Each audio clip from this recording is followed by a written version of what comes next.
Esta es una producción de Frank Network para Manantial de Gracia.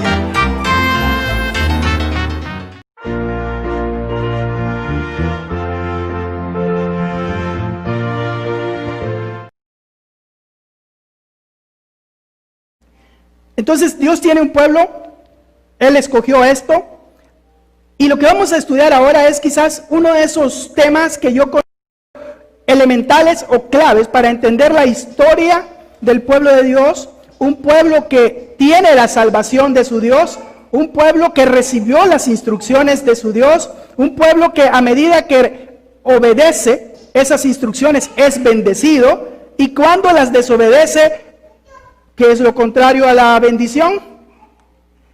¿Entienden? Esta es una consecuencia inevitable. Entonces, es muy importante conocer la instrucción de Dios dada al pueblo de Dios. Entonces, Dios tiene un pueblo al que le dio instrucciones. La bendición de Dios está íntimamente vinculada o en dependencia de la obediencia a la instrucción divina. De tal manera que nadie puede decir soy bendecido por Dios, pero si no tiene la instrucción de Dios y no la obedece. Porque Dios no dio muchas instrucciones, dio una sola instrucción a su pueblo, y no la dio a muchos pueblos, la dio a un solo pueblo. Entonces, hoy vamos a hacer, y espero yo que hagamos todos, un estudio donde dejemos que las Escrituras nos enseñen. No sé cuántos de ustedes han pasado por algunos momentos de crisis. Y cuando me refiero a crisis es porque te das cuenta que necesitas un cambio en tu vida. ¿Sí?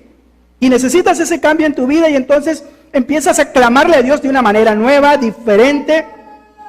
Y a veces, para algunas personas, claman un día y Dios le responde. Otras claman mucho tiempo y Dios le responde después de mucho tiempo. Ahora, parece que Dios responde todo aquello, y lo sabemos, y no parece, que está conforme a su voluntad. Y para conocer la voluntad de Dios es determinante dos cosas en nuestra vida. Uno, su instrucción, comprenderla, su Torah. Eso significa instrucción, sus mandamientos, porque ahí están expresadas claramente la voluntad de Dios. Y lo segundo es su Espíritu Santo guiándonos desde acá adentro, desde nuestro espíritu. ¿Entiende? Entonces, dos formas tenemos de conocer la voluntad de Dios: conociendo su instrucción, claramente expresando su voluntad para su pueblo, y el Espíritu de Dios hablando a nuestro espíritu y revelando, como dice Pablo, la voluntad de Dios. El Espíritu de Dios conoce la mente de Dios, conoce el corazón de Dios, conoce los pensamientos de Dios y nos lo da a conocer a nosotros. Es el Espíritu Santo. Entonces, la palabra de Dios, la instrucción o la Torah de Dios, la palabra viviente de Dios, porque esa palabra es la que Dios le dio a Moisés. Dios le dio a Moisés mandamientos de vida, ¿entiende? Mandamientos de vida. Eso es lo que Esteban le dijo al pueblo cuando después de eso lo apedrearon. Lo que Moisés tenía para el pueblo eran mandamientos de vida. Ahora, el pueblo, si hubiese aceptado la invitación a subir al monte, ellos hubiesen recibido esa palabra de vida. Pero aún así, al finalizar el viaje, y al final del viaje, Dios le dice al pueblo por medio de Moisés que la palabra no la puso lejos, no la tienen que ir a buscar lejos, sino que la puso en su boca y en su corazón. Y esto está hablando de la acción directa y de dónde Dios quiere que esté la instrucción, su Torah. Él no quiere que esté en un libro, Él no quiere que esté en un manual de doctrinas, Él no quiere que esté allá afuera. Él no quiere que esté en cosas que nosotros podamos manipular con las manos. Él quiere que su instrucción esté en nuestro corazón y que pueda brotar de nuestra boca. Amén. Y esto es todo. El plan de Dios, el pacto, el nuevo pacto, en su consumación, ¿qué es lo que dice que hará Dios? Escribirá sus leyes en nuestros corazones y nos dará una mente nueva. Un corazón nuevo y una mente nueva.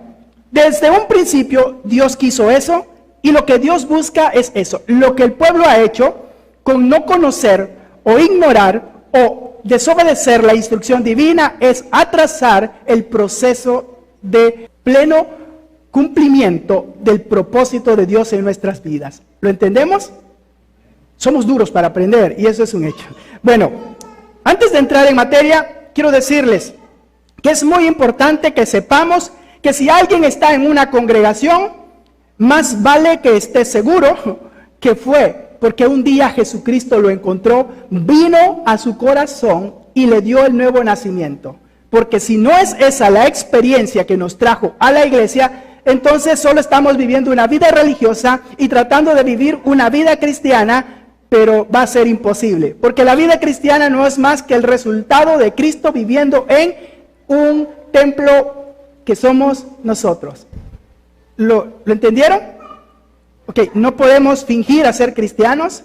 Tenemos que haber sido hechos cristianos a través de la experiencia del nuevo nacimiento, lo cual es una acción del Espíritu Santo.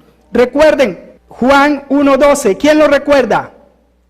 Mas a todos los que le recibieron, los que creen en su nombre, les dio el poder, la potestad, que también significa derecho de ser hechos hijos de Dios, y esto no es por voluntad de hombre.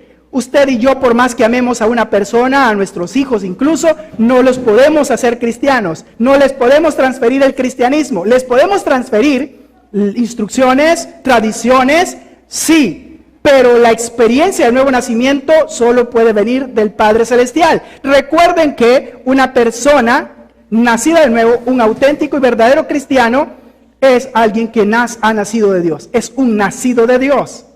Okay, la experiencia cristiana no está en la posibilidad de un hombre, a menos que Dios intervenga y le haga un hijo de Dios.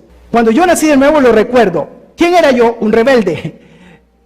A mí me hartaron con la religión, perdonen que diga así, pero la religión católica. Mi abuelo me hizo que yo llegara no a amar, ni a querer, ni a pensar, ni a hablar de esa religión como mi religión, sino como la religión de mi abuelo, de ese viejo que así les decía yo, era un niño, pero ¿qué es lo que pasó? Que él me hacía entrar a la iglesia de la oreja, y no de la oreja, de la patilla, y en ese tiempo yo tenía cabello, y me agarraba, y así me hacía entrar. Si yo me movía algo, no, mejor ni les cuento, pero si me portaba mal, si me dormía, yo tenía que ir a confesarme con el cura, porque dormirse en la banca de una iglesia era pecado.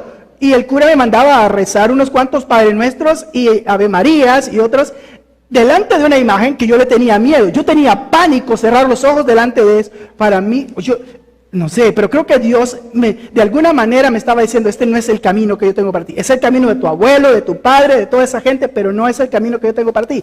Yo tenía miedo a todas esas imágenes.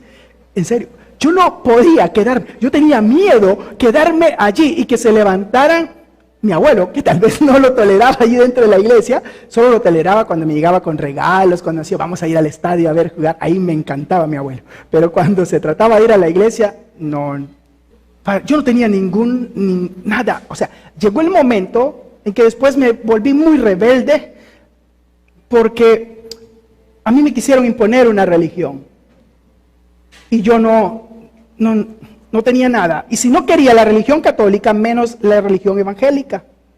Pero tuvo que pasar algo en mi vida y estar en una crisis, siendo muy joven, un adolescente, para que yo abriera mi corazón al Señor. Y Él me buscó y no me dejó opción, porque hay ocasiones en que Dios puede ser insistente con una persona, pero hay ocasiones en que Dios llega y nos llega de una forma en que no hay opción a decir no o a rechazarlo. Y así pasó conmigo.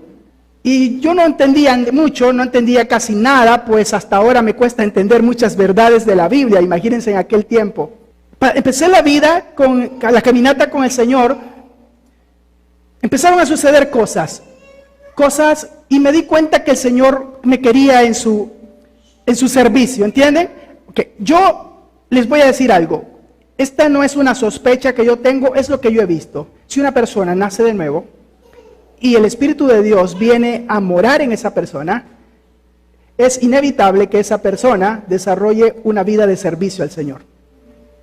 De tal manera que ¿quiénes van a servir al Señor? Todos los que han nacido de nuevo y todos los que tienen el Espíritu de Dios, porque el Espíritu de Dios conduce a las personas a eso. Así que si alguno se limpia de estas cosas, será que instrumento útil, santificado y disponible, lo voy a parafrasear, para toda buena obra o para todo buen servicio al Señor. ¿Entienden? Servir al Señor no es una opción, es la respuesta natural de una persona que ha nacido de nuevo. Bueno, Dios empezó a dirigirme, a guiarme y a proveer de manera muy maravillosa los recursos para que yo empezara a estudiar. Empecé a estudiar y fui creciendo. Llegué a un momento en mi vida en que ya había terminado un instituto y entré al seminario, a la facultad de teología. Y mientras estudiaba en la facultad de teología, daba clases en unos institutos, en dos institutos, uno de las Asambleas de Dios y otro intereclesial, y estudiaba en la facultad lenguas bíblicas. Me encantaban las lenguas bíblicas. Tuve un maestro que de alguna manera afectó mi vida porque él vio el hambre que yo tenía y el anhelo que yo tenía de conocer la palabra del Señor y que me apasionaban las lenguas bíblicas, hebreo, arameo, griego. Y cuando él vio esto, empezó a recomendarme libros y yo empecé a leer libros y me di cuenta que de alguna manera Dios me dio gracia para que le cayera bien a un profesor que era muy difícil, casi todo el mundo no desarrollaba ninguna relación y él decía, mi única relación con ustedes es transmitirles el conocimiento por el cual me pagan, así lo decía él. A mí me pagan por darles conocimiento y ustedes están aquí para aprender y para ser evaluados. Y si ustedes en la evaluación aprueban, ustedes podrán pasar su curso conmigo. De lo contrario, no hay nada. No les daré trabajo para que rescaten un curso perdido. ¿Entienden? No había manera. El que lo perdió, lo perdió. Entonces, a mí me dio cierta información que no se la daba a los otros. Una ocasión él me dijo, yo veo en ti algo, además de un anhelo profundo de conocer al Señor, veo que Dios tiene algo para ti. No sé cuándo se va a cumplir en tu vida, pero en ese momento yo estaba teniendo mucho éxito, entonces yo pensé que ya estaba en el momento, ¿entiendes? Yo estaba en el momento, él no sabe que yo ya tengo mucho éxito, ya era líder de era pastor de jóvenes en ese momento en una iglesia grande. Imagínense que esa iglesia tenía 19 iglesias bajo ella y a los 19 iglesias, yo también era pastor de jóvenes, es decir, yo era el pastor general de jóvenes, además de ser profesor del instituto y tenía una agenda muy llena. Pero entré en una de esas crisis, yo sentía que había más en Dios y que lo que estaba viviendo era como un engaño, ¿entienden? Que ese éxito no me estaba llevando a todo lo que es Dios. Además de eso, que muchas veces me sentía un falso profeta, perdonen que lo diga, predicando muchas y enseñando muchas doctrinas que en mi mente no tenían coherencia. Bueno, y otros profesores influyeron mucho para mostrarme de que había muchas doctrinas que no eran bíblicas, pero que eran muy practicadas. Una de ellas es que el líder siempre tiene que mantener su posición y ser infalible ante el pueblo, porque el día que él reconozca un error, pierde autoridad, y si pierde autoridad, el pueblo ya no lo respeta. ¿Entiende? No se trata de que era perfecto, tenía que aparentar ser perfecto. Cualquiera se equivocaba menos él. Y esta es una de las cosas tremendas y muchas iglesias tienen eso. De tal manera que el líder usa una postura en presencia de las ovejas que no la usa en su círculo de amistad. Y yo sé mucho de eso porque he estado en los dos bandos, ¿entiende? Pero delante de las ovejas, muy formal, muy serio. No hace bromas. Y si hace una broma es muy comedida. Pero vaya a su círculo de amistad y se va a dar cuenta que es muy diferente. Vaya a jugar deportes con él en un círculo, es muy diferente. Pero hay muchas doctrinas más, sobre todo eventos del fin.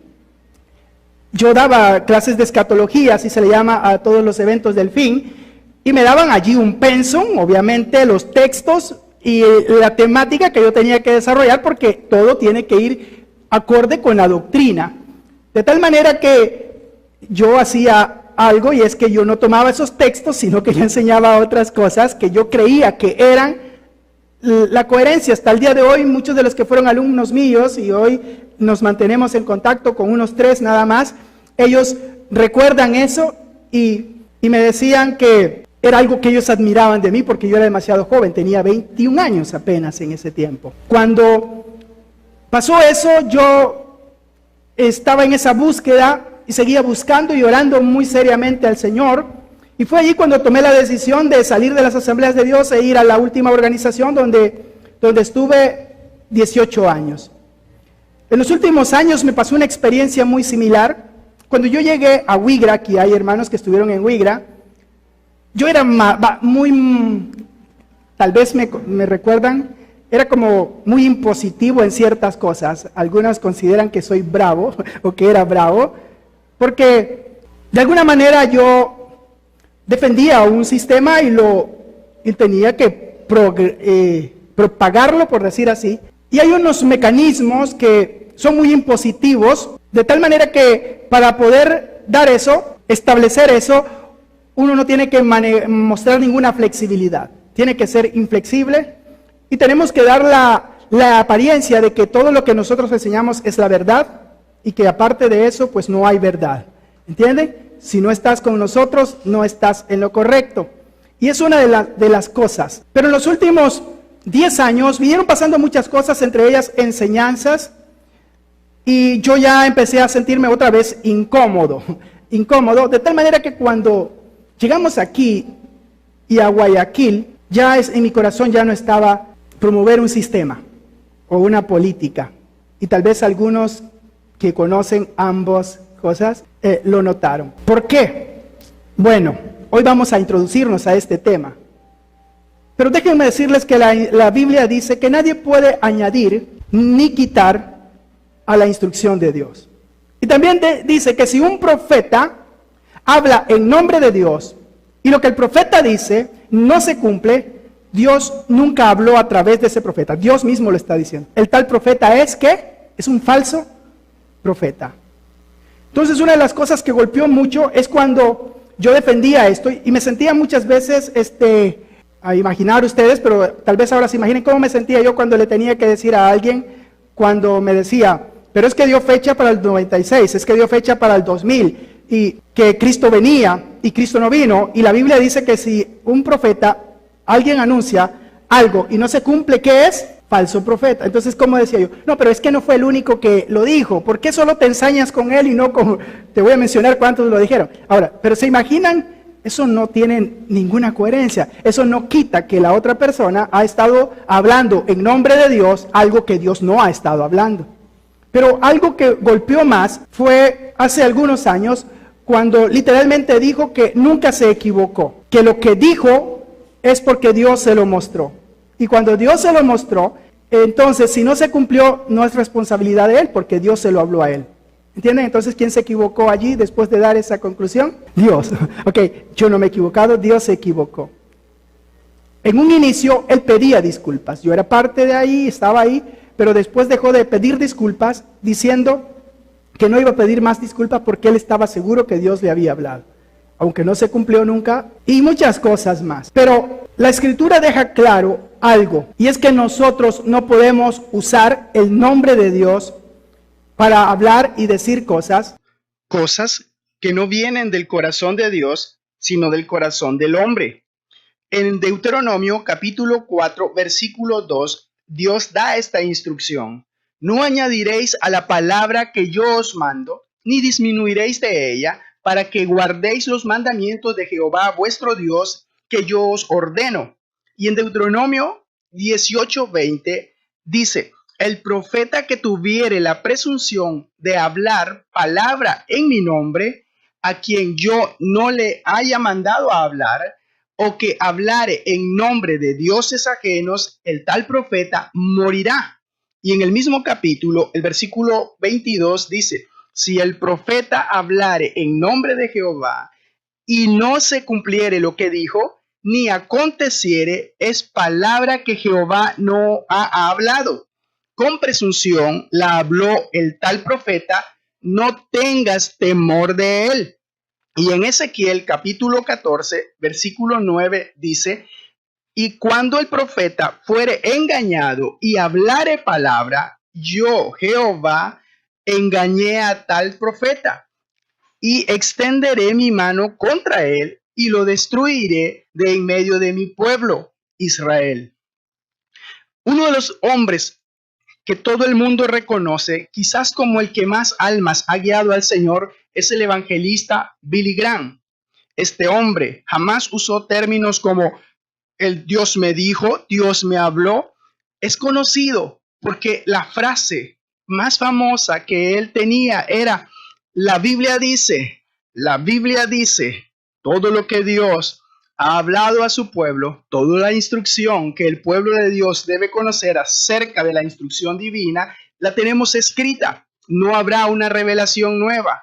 Cuando se habla de revelación, es que debemos hablar de una nueva comprensión de la revelación ya dada por Dios. ¿Esto es posible? Claro que sí, porque el Espíritu Santo trae luz a nuestras vidas para darnos una comprensión más profunda de la Escritura, de la revelación divina, de la instrucción divina, instrucción que Dios dio a su pueblo.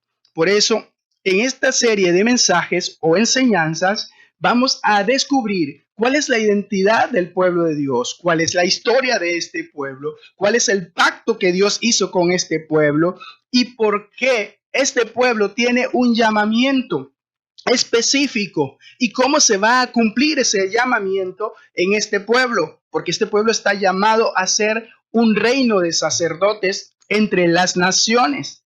Esto no será posible a menos que el pueblo siga la instrucción que Dios le dio por medio de Moisés, y la tenemos en Éxodo capítulo 19, versículos 5 y 6, donde Dios establece que si el pueblo diere oído a su voz, si él oyere, si él atendiere, si él obedeciere la instrucción dada por Dios, él llegaría a ser su especial tesoro y un reino de sacerdotes de entre todos los pueblos, y sería un pueblo grande y poderoso, pero esto está en relación de dependencia de guardar la instrucción divina. No estamos llamados como pueblo de Dios a cambiar, ni a añadir, ni a quitar de la instrucción divina, sino a comprenderla y a aplicarla a nuestras vidas, obedeciéndola, y para darla a conocer, como Esdras, que había preparado su corazón para inquirir la ley de Jehová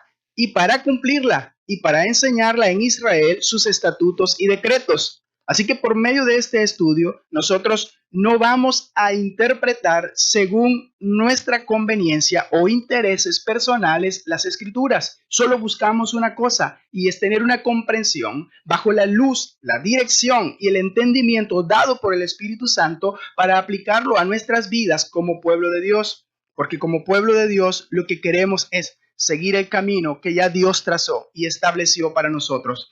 En el siguiente tema estudiaremos acerca de la historia y la identidad del pueblo de Dios, para que cada uno de nosotros, a través de las Escrituras, tenga una comprensión plena de quién es y dónde se encuentra el pueblo de Dios. Que el Eterno, el dador de la vida, te bendiga. Será un verdadero privilegio tener tu compañía durante este estudio a través de las Escrituras. Pronto nos veremos. El siguiente tema será la historia y la identidad del pueblo de Dios. Amén.